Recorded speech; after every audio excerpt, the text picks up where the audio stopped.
한국의 언론 자유가 얼마나 보장되고 있는지 그 척도가 될 만한 재판이 하나 열렸습니다. 주진우 기자와 김어준 총수가 공직선거법을 위반했다는 혐의로 기소돼서 열린 2심 재판이었습니다. 박근혜 대통령의 동생 박지만 씨가 제기한 소송이었는데요. 2심 재판부도 두 사람에게 무죄를 선고했습니다.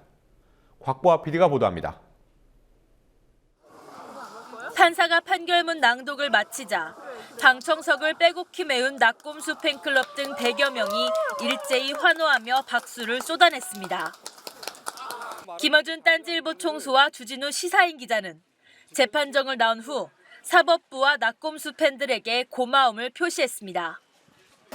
그 이상한 사건을 이상하다고 말할 수 있는 당연한 권리를 지켜주신 사법부의 판단에 감사드리고요.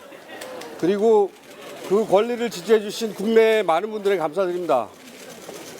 앞으로도 이상한 사건은 이상하다고 말하겠습니다. 정부가, 권력이, 검찰이 기자를 끌고 갈 수도 있고 기자를 구속시킬 수도 있고 죽일 수도 있습니다. 하지만 입을 막을 수는 없을 것입니다. 네. 감사합니다. 박근혜 대통령 오촌 조카 피살 사건을 둘러싼 의혹을 보도해 공직선거법 위반 혐의로 기소된 주진우 기자와 김어준 총수에게 법원은 항소심에서도 무죄를 선고했습니다. 서울고등법원 형사 6부는 판결문에서 주 기자와 김 총수는 나름의 근거를 갖고 의혹을 제기했고 이들이 허위인식을 갖고 보도했다고 볼 수 없다며 검찰의 항소를 기각했습니다. 주 기자는 지난 대선 직전인 2012년 12월 박근혜 대통령 후보의 동생 지만 씨가 오촌 조카인 박용수 씨, 박용철 씨 사망 사건에 연루된 것처럼 기사를 쓰고 김 총수와 함께 이를 낙곰수를 통해 공표한 혐의로 기소됐습니다. 당시 경찰은 두 사람이 금전 문제로 다투다 용수 씨가 용철 씨를 살해하고 스스로 목숨을 끊은 것으로 결론낸 바 있습니다. 재작년 10월 국민참여재판으로 진행된 1심에서 재판부는 배심원들의 편결을 받아들여 두 사람에게 무죄를 선고했습니다.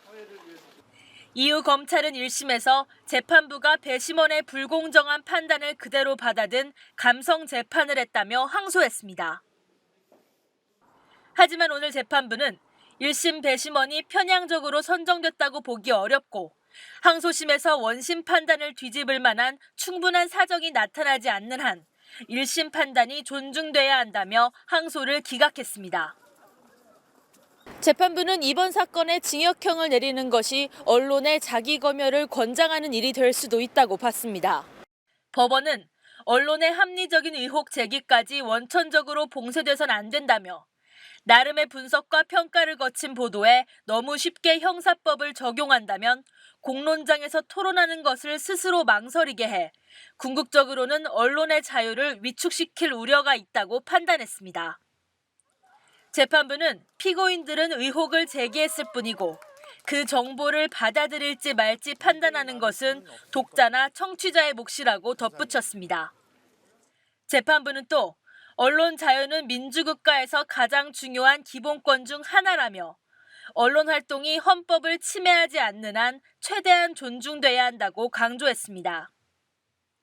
주 기자와 김 총수가 박근혜 후보를 낙선시킬 목적으로 대선에 임박해 의혹을 제기했다는 검찰의 주장도 재판부는 주 기자가 2006년부터 관련 사건을 취재해왔던 것을 근거로 받아들이지 않았습니다.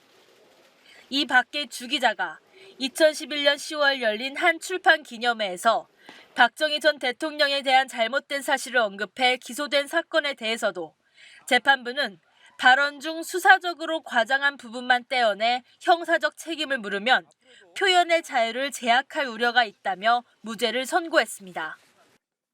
국민TV 뉴스 곽보아입니다.